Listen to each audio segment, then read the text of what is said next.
Hi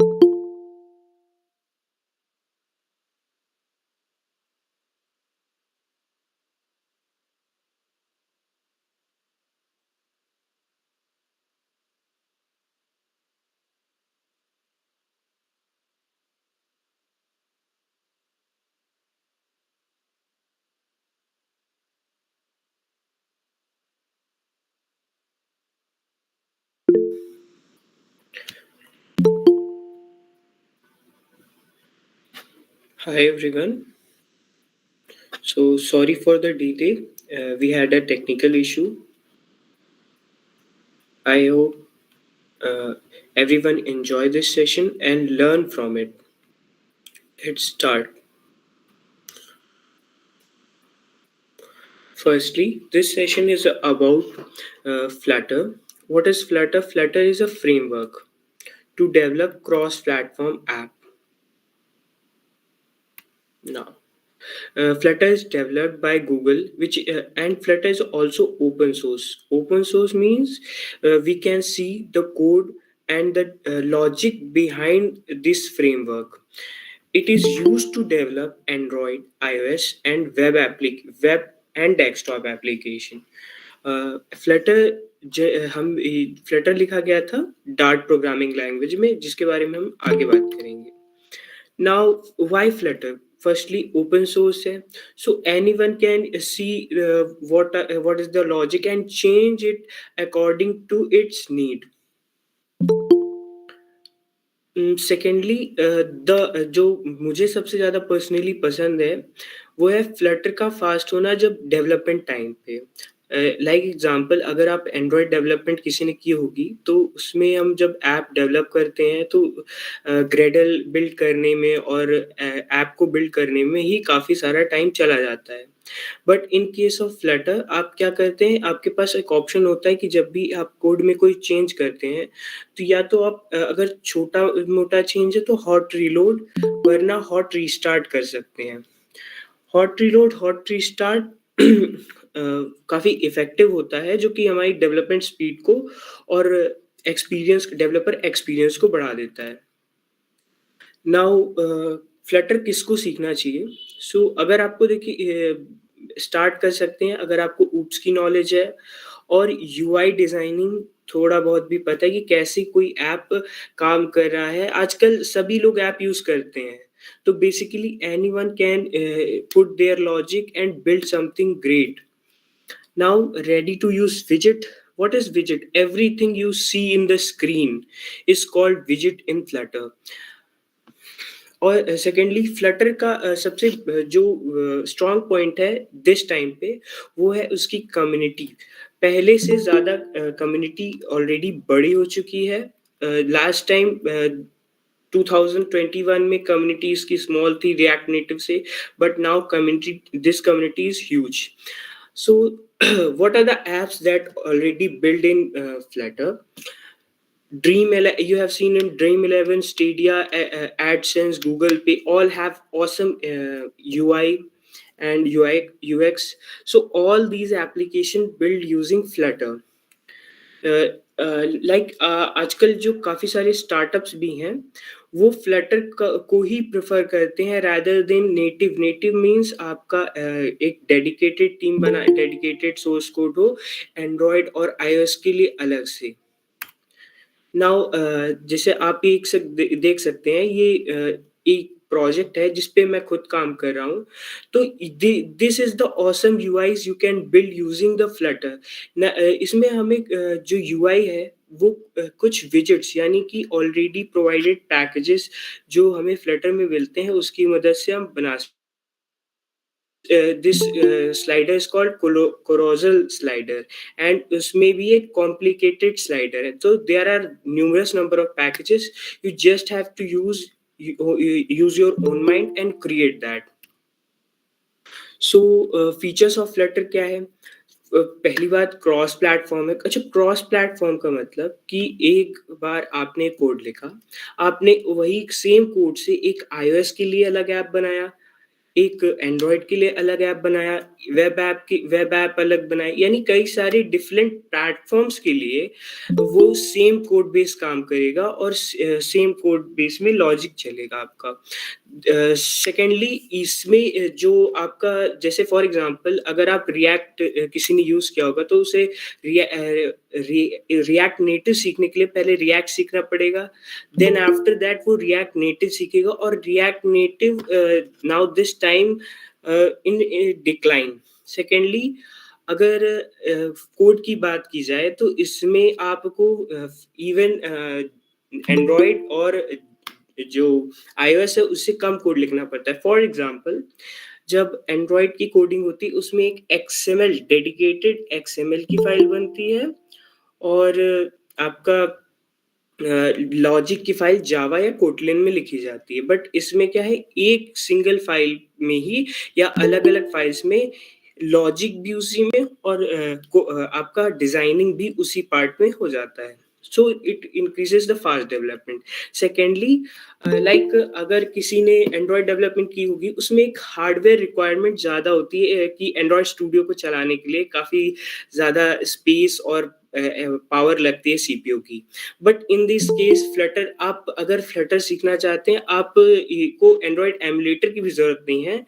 आप even web app build करके सीख सकते हैं और अगर वेब ऐप नहीं बिल्ड करना चाहते तो अपने एंड्रॉयड फ़ोन जो सबके पास होता है उसको अपने लैपटॉप से कनेक्ट करके डिबगर यूज़ करके कोड कर सकते हैं जिससे फास्ट डेवलपमेंट होती है। हॉट रीलोड, हॉट रीस्टार्ट में आप फास्टली कोड को चेंज कर सकते हैं।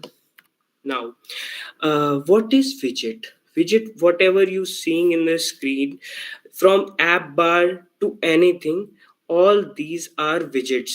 They are called widgets and widgets क्यों कहते हैं क्योंकि इसमें एक के अंदर एक पेरेंट्स मतलब एक widget के अंदर एक widget होती है। बेसिकली widget यहाँ पे 2 टाइप्स की होती हैं, एक स्टेटफुल widget और एक स्टेटलेस widget। स्टेटफुल वो होती है जिसमें यूजर आपका इंटरैक्ट करता है एप्लीकेशन के साथ और एप्लीकेशन उसी के साथ अपनी स्टेट यानी कि उसमें फॉर एग्जांपल कुछ लिखा हुआ है तो वो चेंज होता है। Now, Flutter support macOS? For example, let's take a scenario. Everyone have a dream to build an app or application or a website.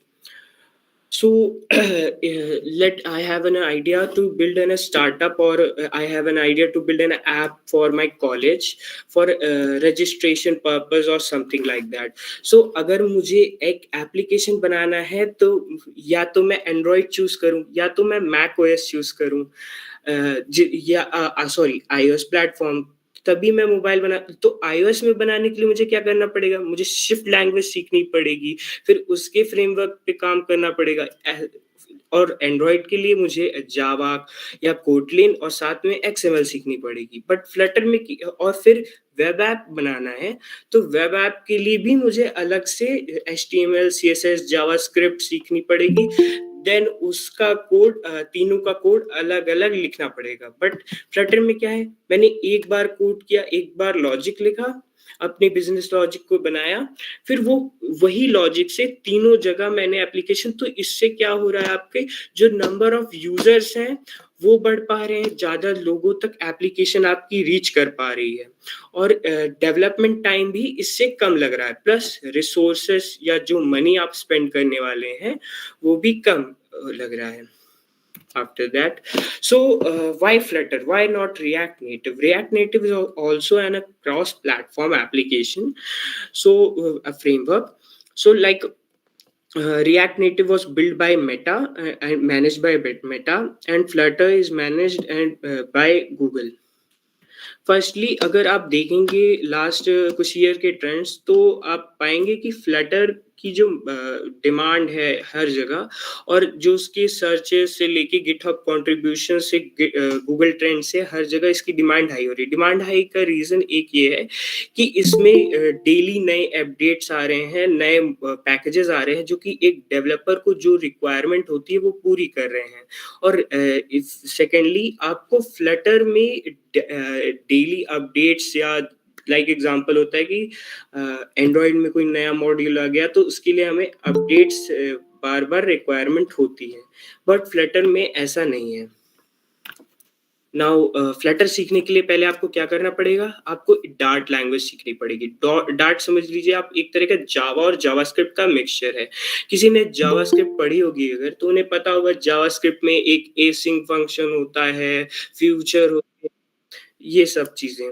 But in case of similarly in dart में भी ये सब सारी चीजें होती हैं।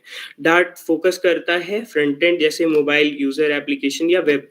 नाउ इवन डार्ट का एक बैकएंड फ्रेमवर्क भी आ चुका है। Let's thank you. Now I will tell you some resources where you can learn Flutter. Like example, agar, if you want to know the correct path, the best path to learn Flutter, to make your own application, uh, to build something great that everyone can use, this would be your roadmap. It is in roadmap.sh. You can search for it and you will find the Flutter roadmap. इसमें आपको पूरी information मिल जाएगी कि आप step by step कौन सी चीजें सीखकर एक अच्छा अपने आप को फ्लटर डेवलपर बना सकते हैं। और not only Flutter, it also has many road maps. Now firstly अगर फ्लटर सीखनी है तो डार्ट भी सीखना पड़ेगा। सो डार्ट के लिए डार्ट डॉट डेव इनकी डॉक्यूमेंटेशन है। तो डार्ट की डॉक्यूमेंटेशन और फ्लटर की documentation both are very good and great. For example here you get language samples, your tools, how it get, and if you want to run your first print hello command, let's do it right now. You can run it in your browser. Here you can see it's similar in your C or C++. Now we want something more. Strings. This is the your code syntax of Dart. It is very simple, and explicitly we need to type the data type of the variables.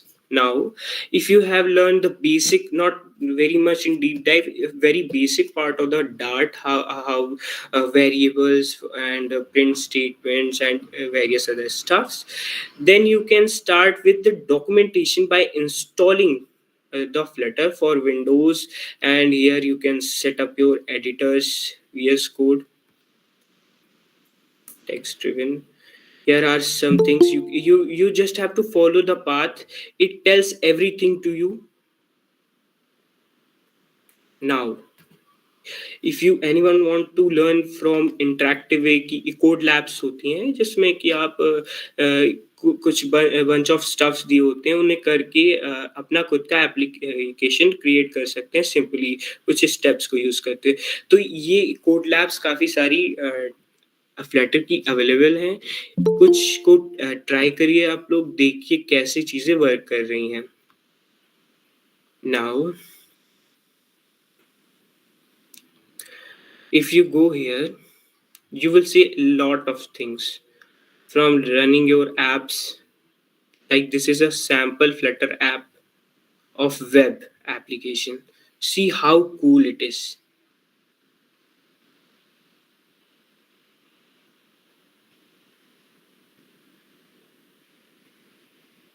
So you can build it your own.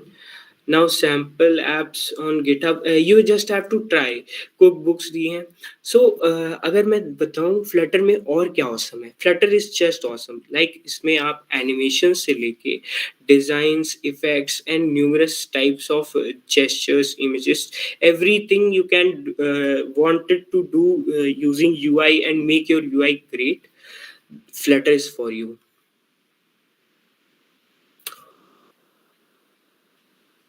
Okay, now I want to ask everyone that what are you, if anyone has any doubt wanted to ask, you can ask in chat box.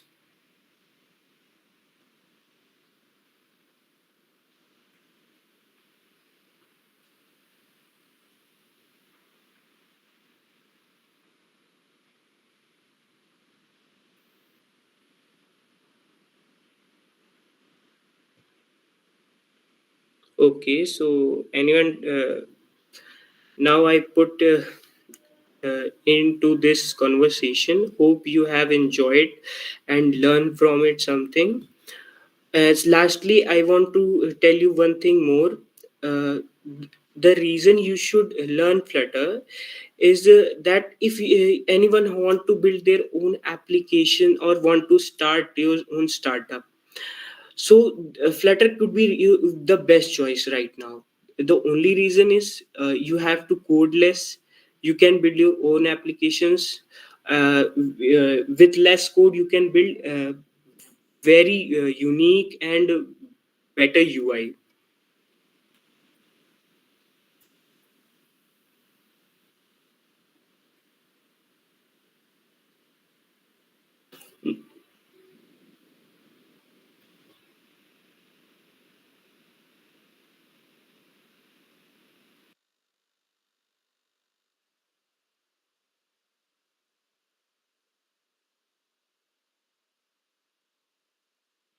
Others, Mukul is asking something.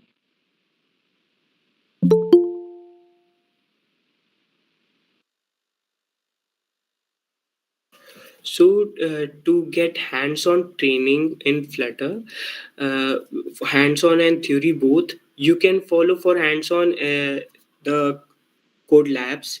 There are various code labs available in the website. Like, if I can show you, just give me a second.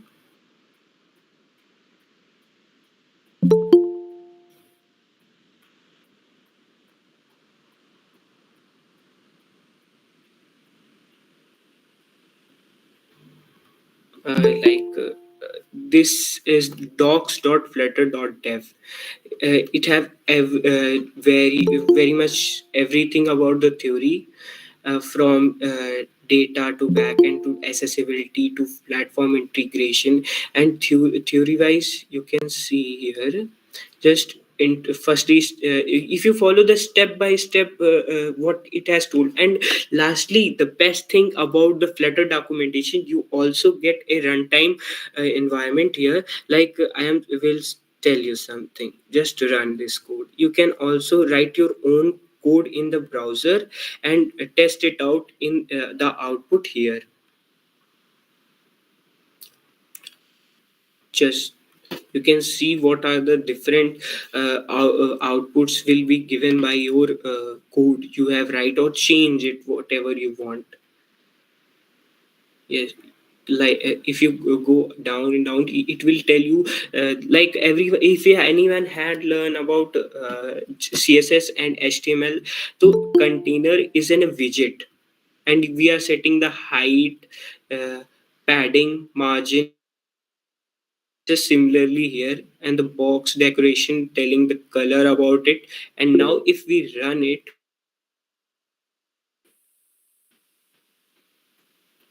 it will just take some time. So you can see the output here. So this might be the best thing in Flutter documentation, that you can write your own code, check it out in your browser again whenever you want it. Like the last one, if I run it, here you can see we are writing the logic as well in the same class, void state plus counter. Now if I click in this, you can see the count has been increasing. How you see, you can see on press method. Similarly, like in javascript we have, if you have, anyone has learned it, so similarly here are one on press method, and we are calling this function. So if you want to really learn Flutter, just go and learn from Flutter documentation. It will be the best. And now I'm going to one more thing add here. If sorry,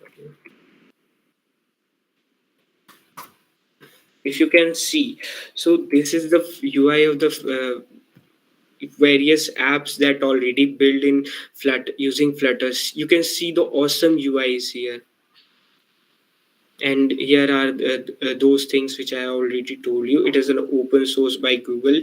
The main purpose of the Flutter is to be fast, reach users on every screen, and uh, beautiful designs also.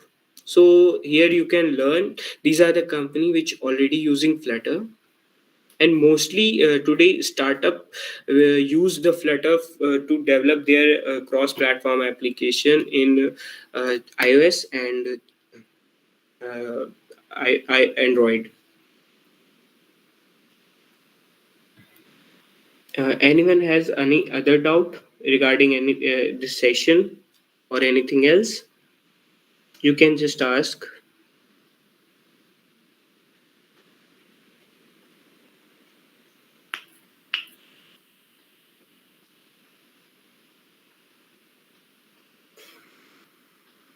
Okay. So just raise your hands if you like this session. It will be motivate me for further.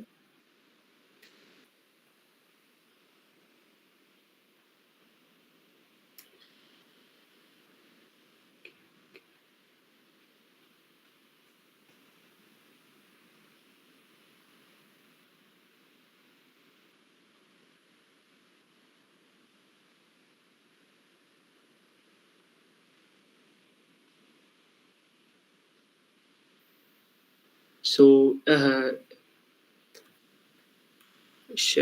now, if anyone has any other doubt, just ask me.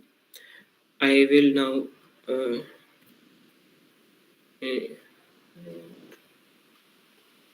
uh, in the field of Flutter, I really, if from my experience of 1 year, I'm learning the Flutter from 1 year. This might be the best uh, framework to develop cross platform or even any platform applications from web to your Android, iOS. You don't need to learn Swift or any other languages.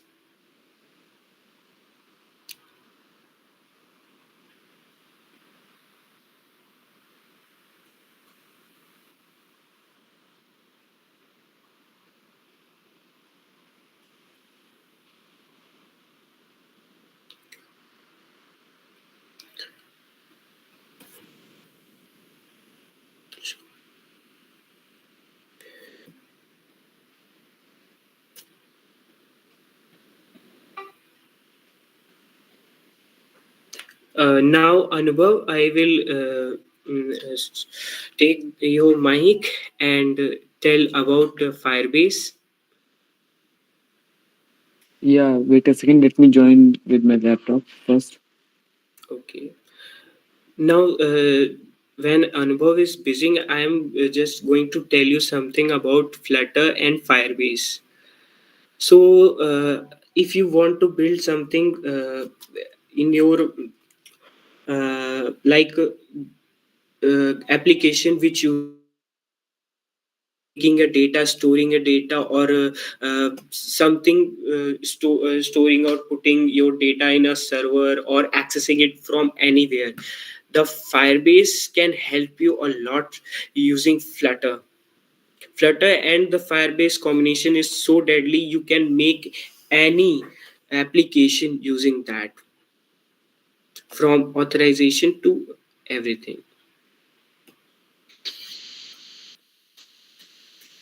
Hello guys. Let me share my screen first.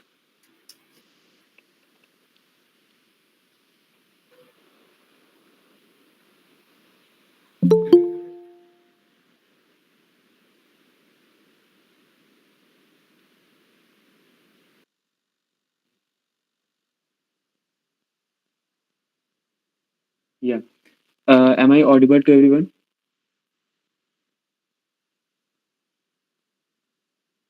Yes, sir.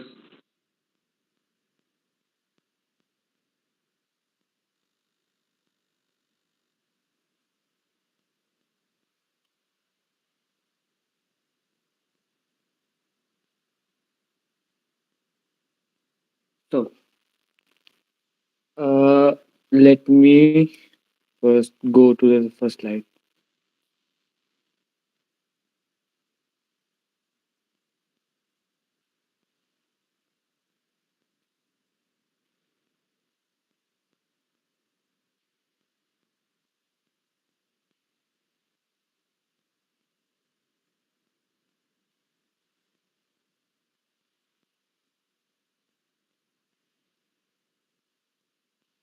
Yeah.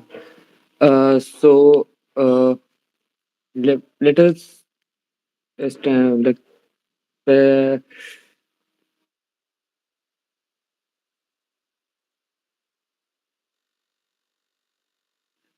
so here I am, Anwar Singh, taking your session on Firebase. As Adarsh already told you, am I there? Just wait a second.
So hello guys, here I am, Anwar Singh. In front, I want to share you some. I want to give you some information about Firebase. Like, so let's start. What is Firebase? Uh, the first question when you are came in this session, the first question that came in your mind is what is Firebase? So let me explain you properly. तो ऐसा है कि हर किसी को जरूरी नहीं है कि सब कुछ आता हो ऐसा क्योंकि कुछ लोग होते हैं कि सिर्फ फ्रंट एंड आ रहा है and they want to build a website तो तो उनके पास दो ऑप्शन होते हैं अगर हम कोई वेबसाइट को डिप्लॉयबल बनाना चाह रहे हैं तो उसमें बैक एंड फ्रंट एंड दोनों होना चाहिए राइट तो अब backend is a vast topic अगर हम उसके बारे में पढ़ने जाएंगे तो बहुत बड़ा टॉपिक है कि हर चीज को मतलब हम कस्टमाइज कर सकते हैं ऑब्वियसली अगर हमारे पास बैकएंड की नॉलेज होगी but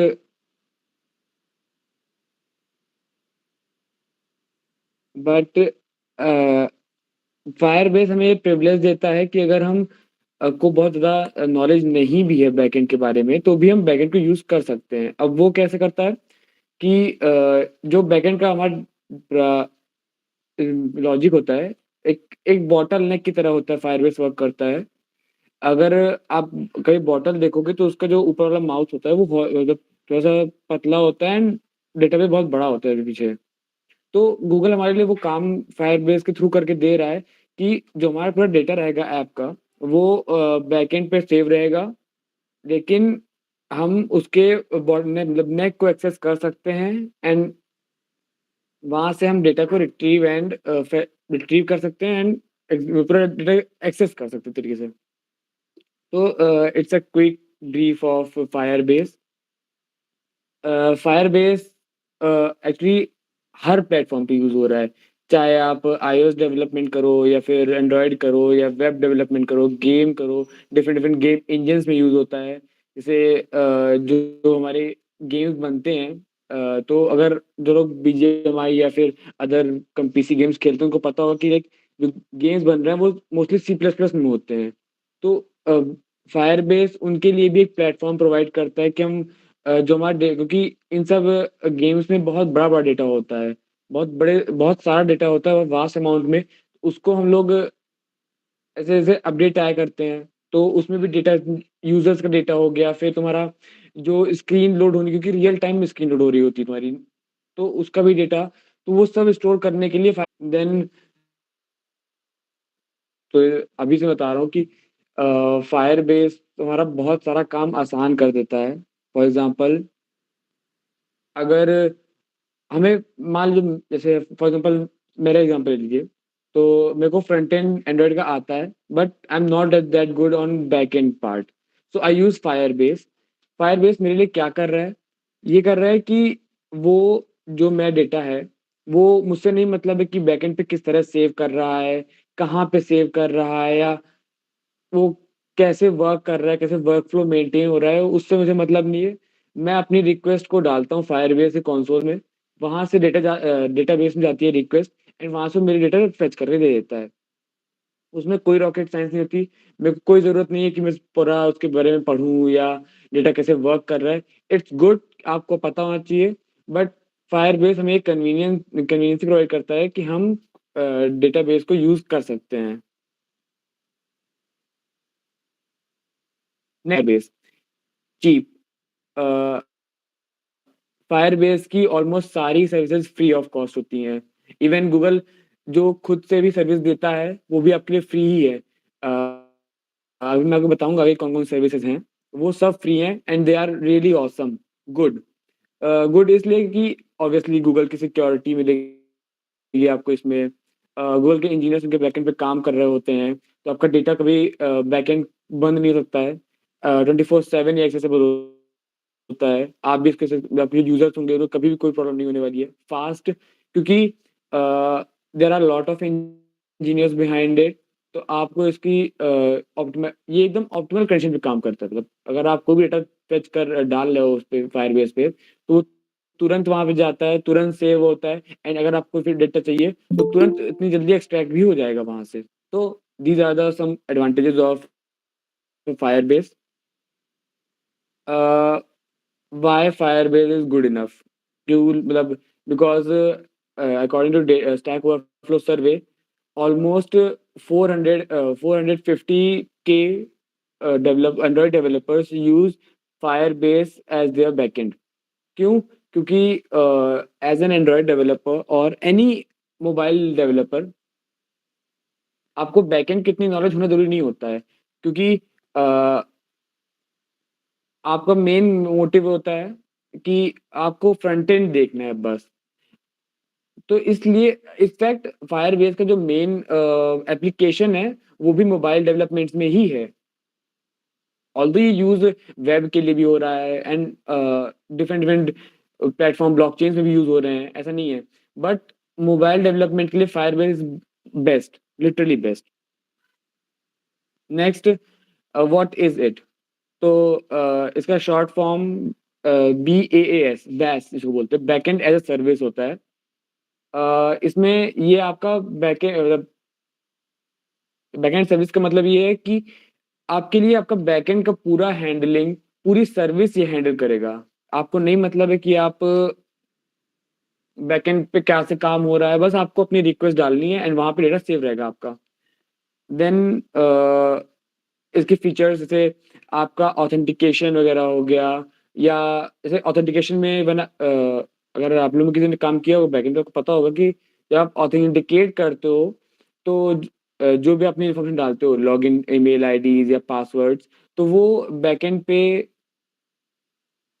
as a token save होती हैं। तो उन टोकन्स को कैसे हैंडल किया जा रहा है, पीछे क्या चल रहा है, दिस इज़ लाइक वो पूरा हमारे गूगल के इंजीनियर्स ही हैंडल करते हैं, उनका डेटाबेस हैंडल कर रहा होता है वो। नेक्स्ट हाउ दिस वर्क इसको ऐसे समझ सकते हैं हम कि जैसे मैंने अभी बताया एक बॉटल का एग्ज़ाम्पल दिया कि एक बॉटल का नेक हम फायरबेस बॉटल का नेक है एंड जो पूरी बॉटल है, वो पूरा एक डेटाबेस है। तो हमको नहीं मतलब है कि पानी कैसे अंदर स्टोर है, जब बॉटल में होता है, पानी स्टोर होता है, हमें नहीं मतलब है पानी कैसे स्टोर है, उसके मॉलिक्यूल्स का क्या कॉम्पोज़िशन चल रहा है अंदर, डज़न्ट मैटर। हमें बस मतलब है कि ऊपर से पानी अंदर जा रहा है, आ रहा है बस।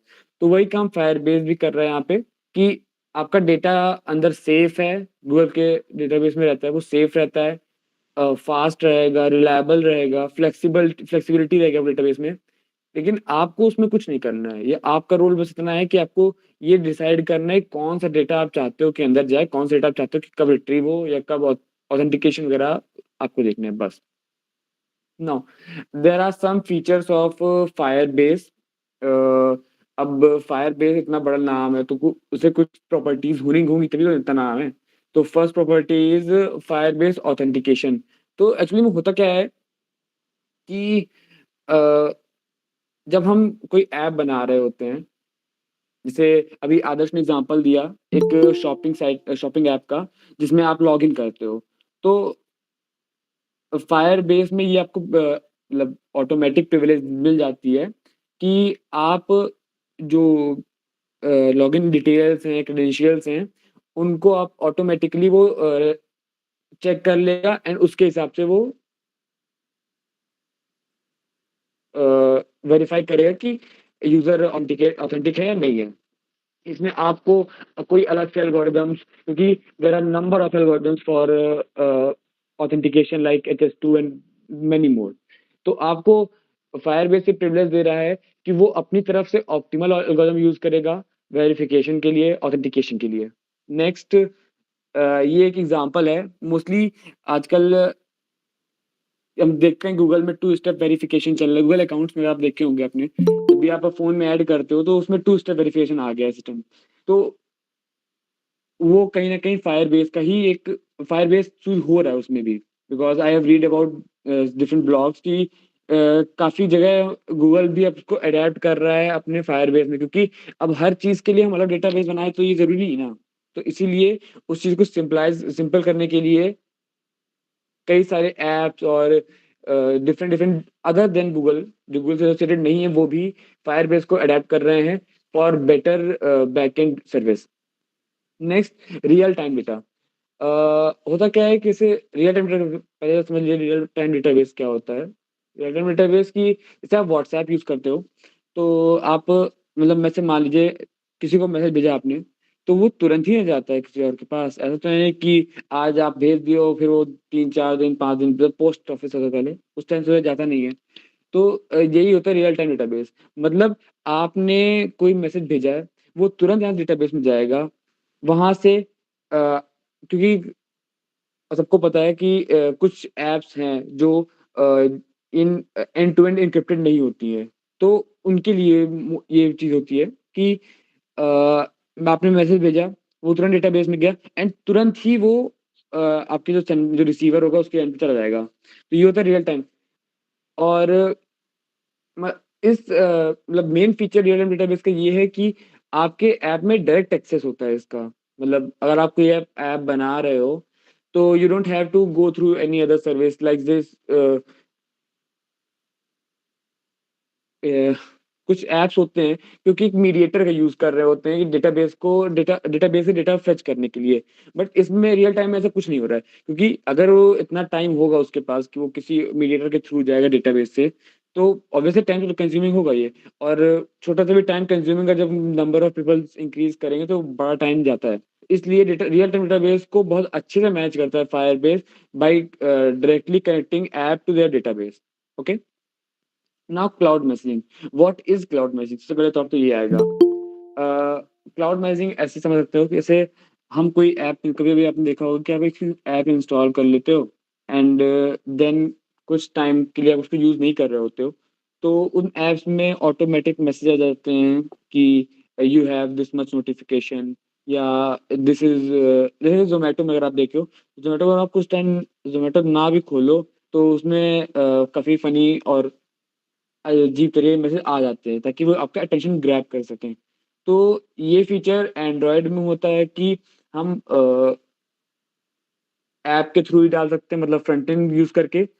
लेकिन उसका वो डिमेरिट ये हो रही है कि जितनी बार भी हमको अगर कोई नोटिफ़िकेशन पुश करना है, तो उसका कंटेंट को अपडेट करने के लिए हमको बार-बार उसमें चेंज करना पड़ेगा, जिसको पब्लिकली करने के लिए आपको कहीं न कहीं अपडेट्स लॉन्च करने पड़ते हैं। तो ऐसा तो हो नहीं सकता ना कि मतलब हम हर मैसेज करने के लिए 2-3 मिनट में अपडेट करेंगे, तो ऐसा तो होता नहीं है। तो इसलिए क्लाउड मैसेजिंग एक सर्विस आई है, उसमें ये हो रहा है कि आपके डेटाबेस में ये स्टोर हो रहा है कि आपने कितने टाइम पहले अपना ये ऐप है या एंड्रॉइड ऐप है या फिर वेबसाइट है, आपने कब खोला था और अगर वो टाइम स्पैन एक काफ़ी बढ़ रहा है कि अगर आपकी क्योंकि हर ऐप को चाहिए होती है एंगेजमेंट। किसी भी एंड्रॉइड ऐप को या किसी भी वेब ऐप को एक अपने यूज़र्स के थ्रू एंगेजमेंट चाहिए होती है अपनी वेबसाइट या फिर ऐप पे। तो वही चीज़ आपका एंगेजमेंट ग्रैब करने के लिए, आपका अटेंशन ग्रैब करने के लिए वो क्या करते हैं, पुश नोटिफ़िकेशन कर देते हैं कि मतलब डेटाबेस डायरेक्टली आपको फ़ोन पे या आपके लैपटॉप पे या फिर जहाँ भी आप वेबसाइट या ऐप यूज़ कर रहे हो, वहाँ पे आपको डायरेक्ट मैसेज जाएगा किस लिए कि आप ऐप ढंग से खोले नहीं है या फिर इतने नोटिफ़िकेशन आपके पड़े हुए हैं, तो वो सब डायरेक्टली डेटाबेस से हो जाता है, जो कि फायरबेस में बहुत ईज़ी है। आपको अगर एक पुश नोटिफ़िकेशन आपको किसी नॉर्मल डेटाबेस में यूजुअल डेटाबेस में लिखना है, तो काफ़ी टाइम लगता है उसके लिए। काफ़ी ज़्यादा कोड लिखना पड़ता है, काफ़ी हेक्टिक वाला काम होता है। बट फायरबेस में ऐसा कुछ नहीं है, you just have to uh, check one box मतलब एक चेक बॉक्स आपको बस क्लिक कर देना है, तो ये सब फैसिलिटीज़ हैं फायरबेस की। Next Firebase storage. अब जैसे फॉर एग्ज़ाम्पल व्हाट्सऐप है।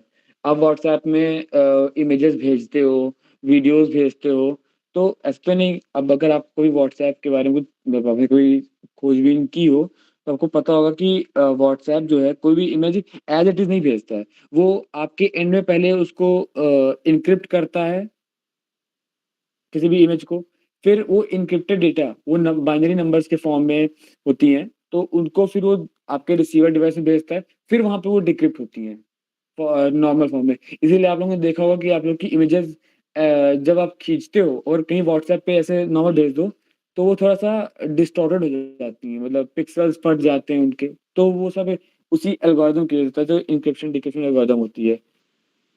तो फायरबेस या वहीं पे काम करता है कि ये आपकी जो स्टोरेज कैपेसिटी होती है, पहली चीज़ तो उसको बेटर करता है।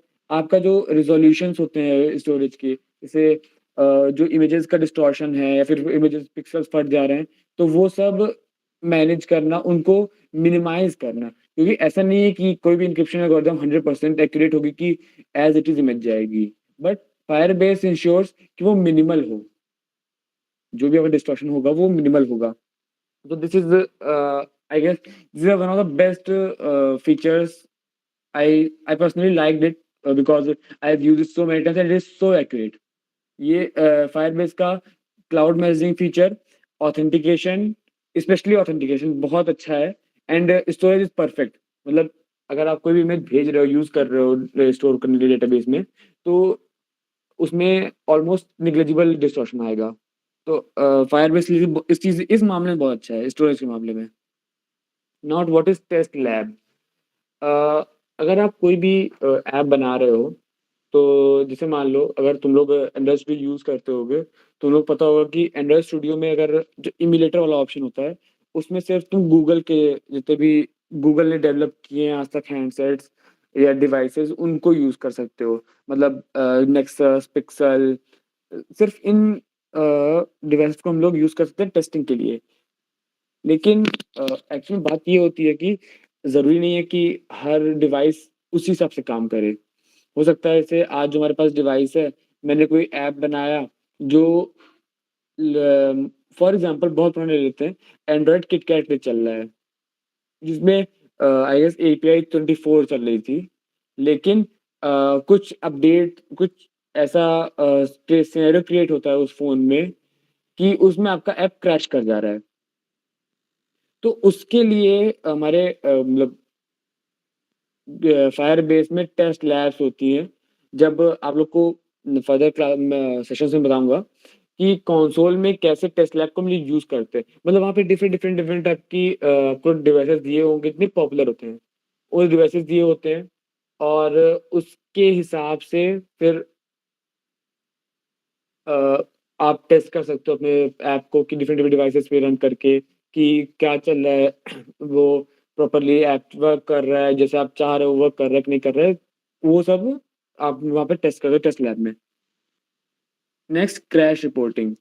अब आपने मान लीजिए आपके पास जैसे टेस्ट लैब में डिफरेंट डिवाइसेज़ होते हैं। तो आपने उस पे टेस्ट कर लिया कि हाँ, मतलब ये डिवाइस पे चल रहा है, वैसे चल रहा है।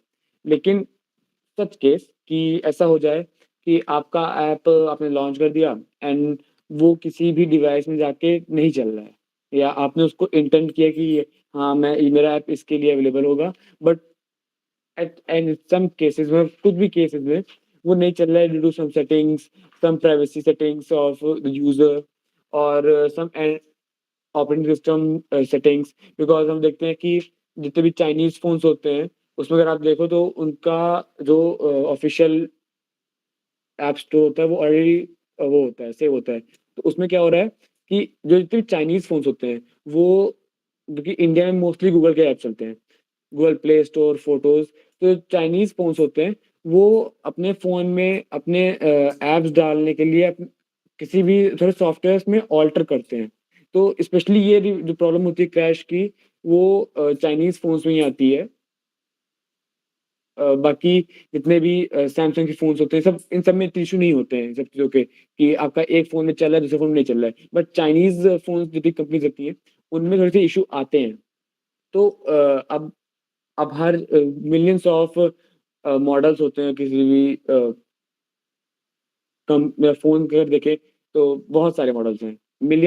लिटरली थाउज़ेंड्स ऑफ मॉडल्स अब मार्केट में हैं। तो अब हवा हर चीज़ के लिए तो टेस्ट कर नहीं सकते हो। तो उस केस में क्या होगा कि आपकी क्रैश रिपोर्ट जिसकी फीचर है वो काम आ जाता है। मतलब जैसे मान लीजिए आपका कोई भी फ़ोन है, उसपे आपका ऐप क्रैश कर गया। तो जिस ऐप से मतलब जिस ईमेल से आपने वो किया होगा अपने फायरबेस कंसोल में प्रोजेक्ट रजिस्टर किया होगा, उस ईमेल पे अपने आप को नोटिफ़िकेशन आ जाएगा, आपको ईमेल आ जाएगा इस चीज़ का कि मतलब आपकी जो ये आपका जो डिवाइस है वो यहाँ पे लैग कर गया है, ठीक है?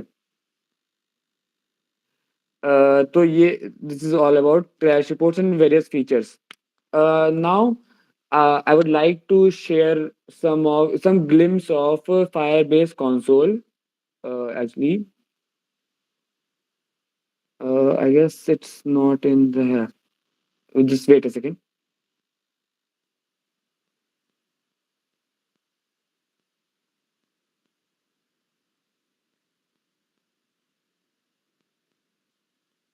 Yeah. Is it visible to everyone? Please let me know.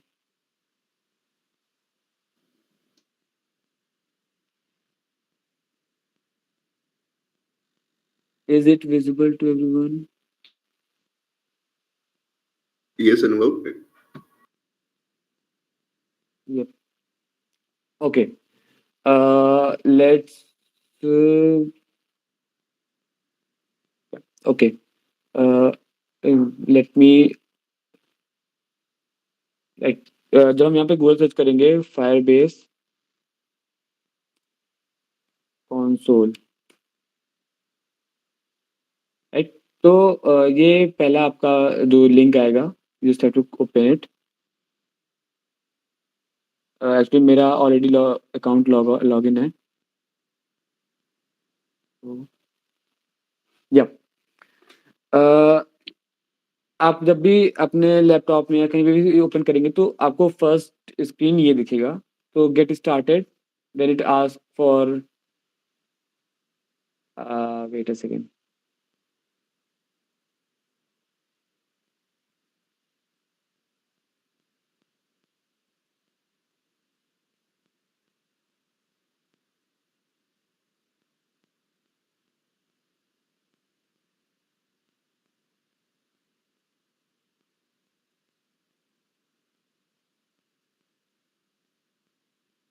Let me join it again. Wait a second.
Sorry guys, actually मेरा थोड़ा-सा इश्यू हो गया था। तो yeah, is it visible to everyone?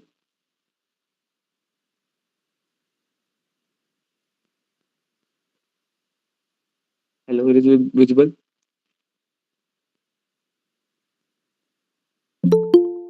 Yeah,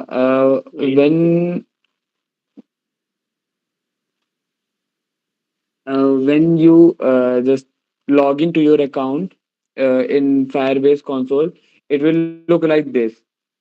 Uh, I'm just trying to give you some glimpse. For example, if I give a name, this-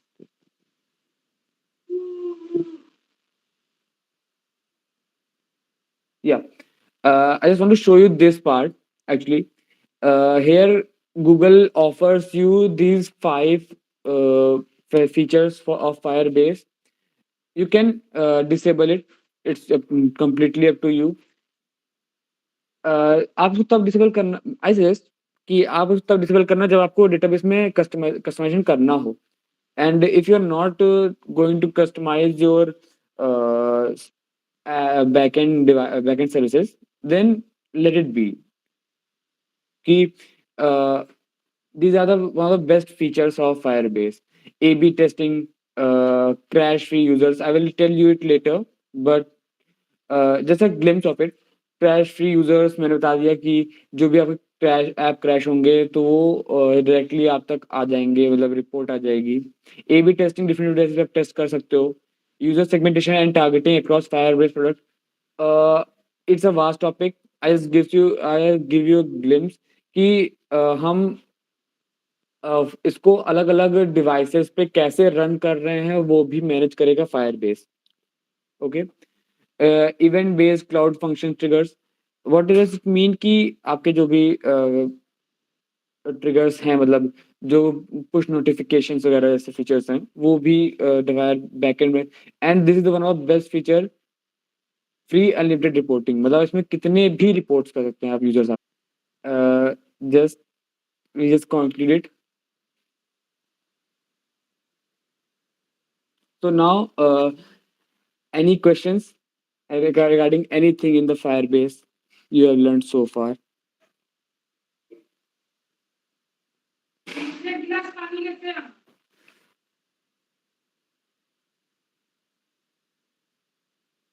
Questions, guys?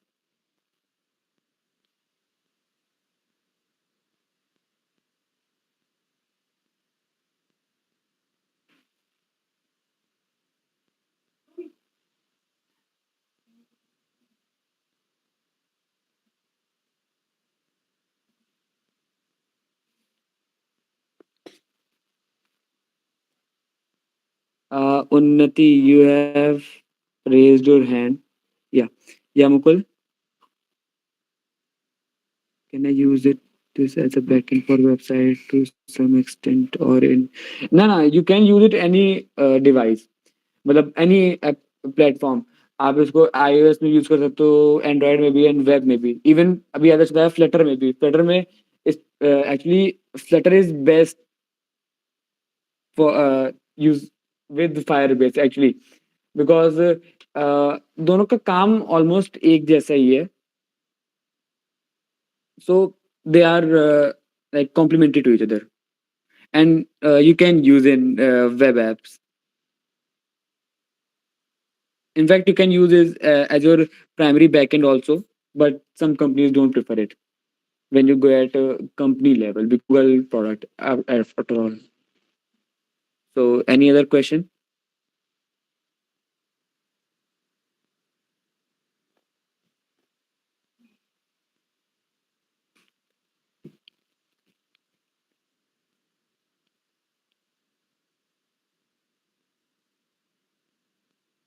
Any other question, guys?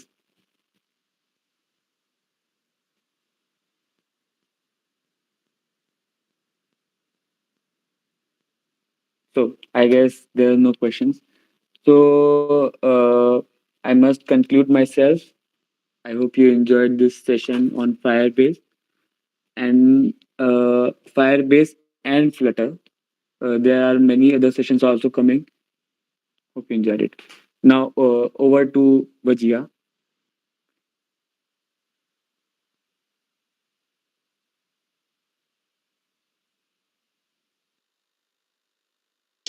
Thank you, Anubhav. And hi, everyone. I am Vajiha. So, until now, you must have heard about Solution Challenge several times, right? So, Google Solution Challenge is an event which is conducted by GDSCs every year, and it is a global event. Am I audible to everyone, right? All right. Thank you, Ayushi. Thank you, Akansha. कुछ important points पहले मैं बता लेती हूँ इससे related, उसके बाद हम सीधा रजिस्ट्रेशन फॉर्म पे जाएंगे, ठीक है?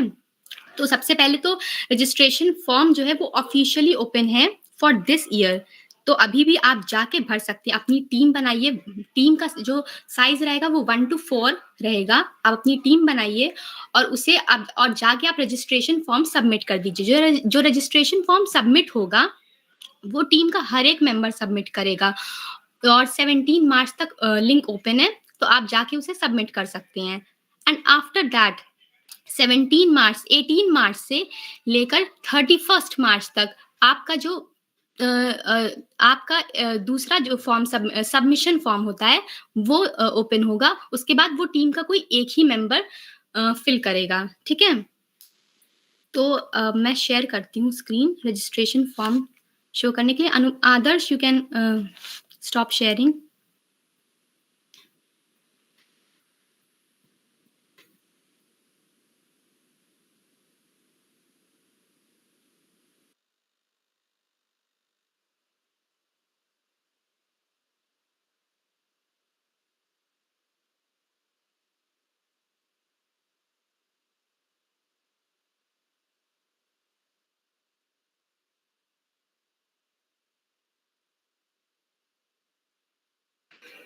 So yeah, this is a registration form and you will start filling.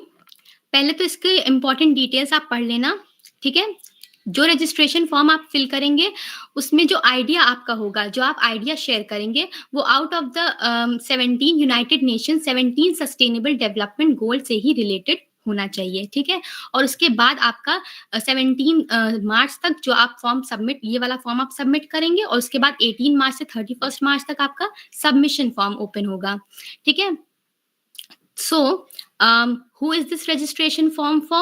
Any individual interested in solution challenge. Requirements: all you need is to be interested. You do not have to form a team form yet to registered. Who should fill out this form? Each individual should fill out a separate form. Team का हर एक member form submit करेगा और उसके बाद ये 11 जनवरी से open तो हो ही गया है, 17 मार्च तक अभी भी ओपन है।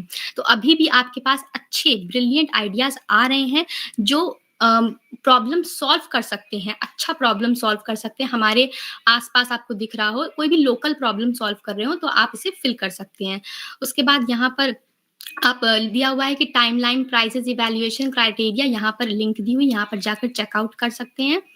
और यहाँ पर गूगल की जो प्राइवेसी पॉलिसी है आप वो देख सकते हैं, क्योंकि आपको कोई भी ऐसा कुछ ऐसा नहीं करना है कि जिससे कि आपका फॉर्म जिससे आप जब वो इवैल्यूएट कर रहे हो तो आप कहीं पे भी पता चले कि ये कौन सबमिट किया है, ठीक है? और उसके बाद यहाँ पर आपको कोई भी क्वेरी हो तो आप इस ईमेल आईडी पर जाकर पूछ सकते हैं, ठीक है? सबसे पहले यहाँ पे ईमेल आपको भरना है, अपना ईमेल, उसके बाद full name, first and last both, and then you are going to tell how are you associated with GDSC lead आप हैं तो लीड ये वाला टिक होगा। उसके बाद अगर आप कोर टीम मेंबर हैं तो कोर टीम मेंबर वाला पॉइंट टिक होगा। अगर आप एक मेंबर हैं, टीम मेंबर हैं जीडीएससी के तो ये, और अगर मेंबर नहीं है so this one. Now this is the question where you have to tell कि आपकी यूनिवर्सिटी जीडीएससी में जीडीएससी चैप्टर है, तो आईआरटी में तो जीडीएससी चैप्टर है, so you will fill this. My university has a GDSC chapter that I am a part of, will be joining. और अगर कोई दूसरे कॉलेज का आपका फ्रेंड है तो वो दूसरा ऑप्शन फिल करेगा। उसके बाद आगे बढ़ते हैं, which Google developer student club are you part of और विल यू बी ज्वाइनिंग, ठीक है। तो यहाँ पर IERT आप आई लिख देंगे, तो यहाँ पर आ जाएगा IERT, ठीक है।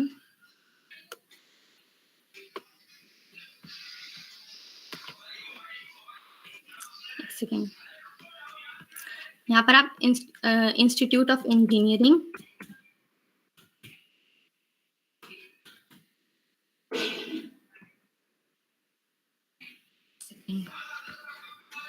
हो रहा है, ठीक है, आप इसे फिल कर दीजिएगा। इसमें institute of engineering and rural technology Prayagraj option आएगा, तो वो आप फिल कर देंगे। और उसके बाद आप ये बताएंगे कि जो आपका आइडिया है वो इनमें से कौन सा United nation sustainable development goal को फुलफिल करता है, कौन सा इसमें से आइडिया जो है वो इनमें से इस रिक्वायरमेंट को कंप्लीट करता है। अगर एक से ज्यादा गोल है तो वो भी आप टिक कर सकते हैं, ठीक है।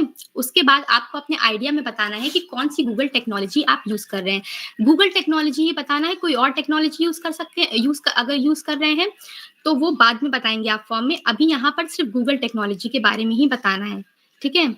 और उसके बाद यहाँ पर दिया हुआ है कि at this time how confident do you feel about participating in the solution challenge, जिसमें आप 5 नंबर पे फिल कर देंगे तो बेटर रहेगा, that you are very confident. उसके बाद यहाँ पे दिया हुआ है कि describe the reason for your answer above, तो यहाँ पे आप बता दीजिए कि आप क्यों इतने कॉन्फिडेंट हैं, आप अपने से कुछ भी बता दीजिएगा। एंड नेक्स्ट इज कि जो how important do you think the following resources are in the success of your solution. Now जो हमारे GDSC है, GDSC IERT जो टेक्निकल वर्कशॉप्स कंडक्ट कराता है, जो इवेंट्स कराता है, जो मेंटरशिप वाले प्रोग्राम्स कराता है, और अगर जो भी इवेंट आप GDSC ऑल ओवर कराता है, प्रोजेक्ट प्लानिंग वर्कशॉप, ये सबसे आप इन सबसे आपको मतलब कितना फायदा मिला है, तब आप पार्टिसिपेट कर रहे हैं, इन सबसे आप कितना सीख पाए हैं वो आपको बताना है यहाँ पर, ठीक है। उसके बाद provide any additional feedback about the resources that would help you create a successful solution. तो यहाँ पर कुछ एडिशनल फीडबैक आप दे सकते हैं कि जो आपने गूगल टेक्नोलॉजी, चलिए कोई गूगल टेक्नोलॉजी नहीं यूज़ की, कोई और माइक्रोसॉफ्ट या किसी और टेक्नोलॉजी यूज़ की है, तो आप यहाँ पर वो बता सकते हैं, ठीक है। और वो क्यों यूज़ की वो भी बता दीजिएगा, ठीक है, तभी आपका सोल्यूशन, और वो गूगल की आप टेक्नोलॉजी क्यों नहीं यूज़ कर पाए और दूसरी टेक्नोलॉजी क्यों यूज़ किया, तभी आपका प्रोजेक्ट कंप्लीट हुआ, वो भी यहाँ पर बता सकते हैं, ठीक है। उसके बाद ये है कि what's your primary motivation for participating in the solution challenge this year. So आपका जो भी मोटिवेशन आया है, making a difference in my community, learning about different Google technologies, building a professional portfolio, prizes और रिकॉग्निशन या other, तो आप इनमें से कोई एक फिल कर दीजिएगा। Now what's your technical experience level, अपना टेक्निकल एक्सपीरियंस लेवल फिल कर दीजिएगा। जैसे कि टीम में 3-4 लोग हैं, किसी का ज़्यादा अच्छा टेक्निकल एक्सपीरियंस लेवल होगा, किसी का कम होगा, तो सब अपने अपने हिसाब से बता देंगे यहाँ पे। उसके बाद है do you agree to the terms and conditions of the Google developer student clubs, I agree. उसके बाद I would like to receive emails about the GDSC program and the solution challenge, तो यस और no करना आपकी जिम्मेदारी। सो इस तरह से फॉर्म भरना है। एंड जब आपका सबमिट हो जाएगा, उसके बाद सबमिशन फॉर्म ओपन होगा, उसको आप भर सकते हैं। वो 17 मार्च टू 31 मार्च तक रहेगा, तो वो टीम का कोई एक ही मेंबर भरेगा। लेकिन अभी आपको ये सोल्यूशन चैलेंज का ये रजिस्ट्रेशन फॉर्म टीम का हर एक मेंबर फिल कर देगा। अगर कोई ब्रिलियंट आइडिया आ रहा है जो कि एक लोकल प्रॉब्लम सॉल्व कर रहा है, तो आप ज़रूर उस आइडिया को ड्रॉप कीजिए, उसके बारे में एक्सप्लेन कीजिए, उसमें कौन कौन सी टेक्नोलॉजी यूज़ हो रही है वो बताइए और सबमिट कर दीजिए। तो क्योंकि ये गूगल की तरफ से एक अपॉर्चुनिटी मिली है, एंड आई थिंक आप सब इंजीनियर्स हैं, तो सबको पार्टिसिपेट करना चाहिए, सबको थोड़ा सोचना चाहिए इस टॉपिक पे, और थोड़ा सा और अपने आसपास के लोगों को मोटिवेट कीजिए और पार्टिसिपेट कीजिए, ठीक है ना, because why not use this golden opportunity, ठीक है। सो एक और चीज प्राइजेस के बारे में बता देती हूँ कि इसमें जो टॉप 100 टीम सेलेक्ट होगी ग्लोबली, top 100 teams, उसे t-shirt, certificates, mentorship from Google on that project which you are working and other experts, ये सारी एडवांटेजेस, बेनिफिट्स मिलेंगे, ठीक है। और उसके बाद इन सब टॉप 100 टीम्स में से शॉर्टलिस्ट किया जाएगा टॉप 10 टीम्स को, जिन्हें कैश प्राइज मिलेगा $1000 का, ठीक है। और जो मैंने अभी टॉप 100 टीम्स के लिए बताया वो भी सारे स्वैग्स मिलेंगे, T shirt, certificates and etcetera etcetera. And उसके बाद फाइनली टॉप 3 विनर्स, उसमें से वो लोग डिसाइड करते हैं। तो अभी जिसे फॉर्म अभी भी सबमिट करना है, अभी भी फिल करना है, फिल कर सकते हैं। Plus if you have any queries, you can connect to GDSC members, any GDSC member और the team lead। जब आपके पास मैसेज जाता है तो उसमें मोबाइल नंबर भी होता है, तो आप उस GDSC टीम लीड से कनेक्ट कर सकते हैं। And you can connect on Instagram, LinkedIn and Telegram. And कोई भी क्वेरी हो तो आप अभी भी पूछ सकते हैं कि कैसे फॉर्म में क्या प्रॉब्लम आ रही है, ठीक है। हम आपकी पूरी हेल्प करेंगे। और फिर और भी कुछ पूछना है तो आप पूछ सकते हैं GDSC से रिलेटेड। सो अगर आप अपना आइडिया डिस्कस करना चाहें, हमारे पास वेब और डिजाइनिंग टीम है, वेब टीम है, अलग अलग टीम है। अगर आप किसी से चाहें किसी से डिस्कस करना तो आप बिल्कुल कर सकते हैं। आप आइए और डिस्कस कर लीजिए कि आपका क्या प्रॉब्लम है, हम वो भी डिस्कस करके सॉर्ट आउट कर सकते हैं, सॉल्व कर सकते हैं, ताकि आप रजिस्टर कर सकें अपने आप को सोल्यूशन चैलेंज के इस इवेंट में, ठीक है। So if you have any queries you can ask right now.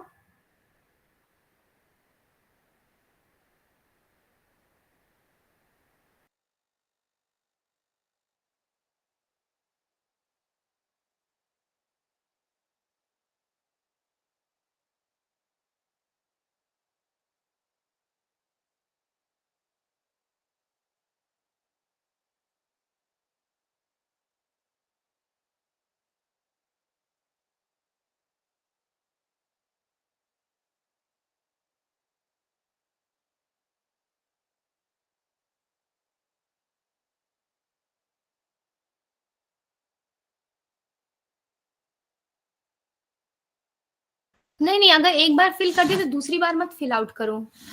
उसमें सारी डिटेल सही दे दिया था ना, तो फिर ठीक है। Akanksha, you can not, you don't have to fill it again.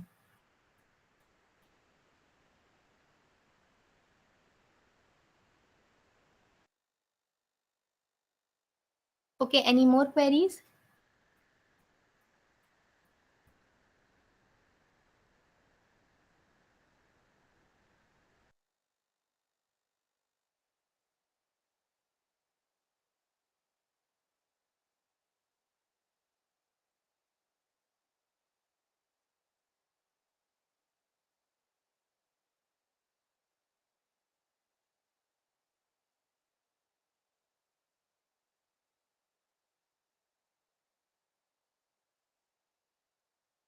All right, so we'll end up here this meeting.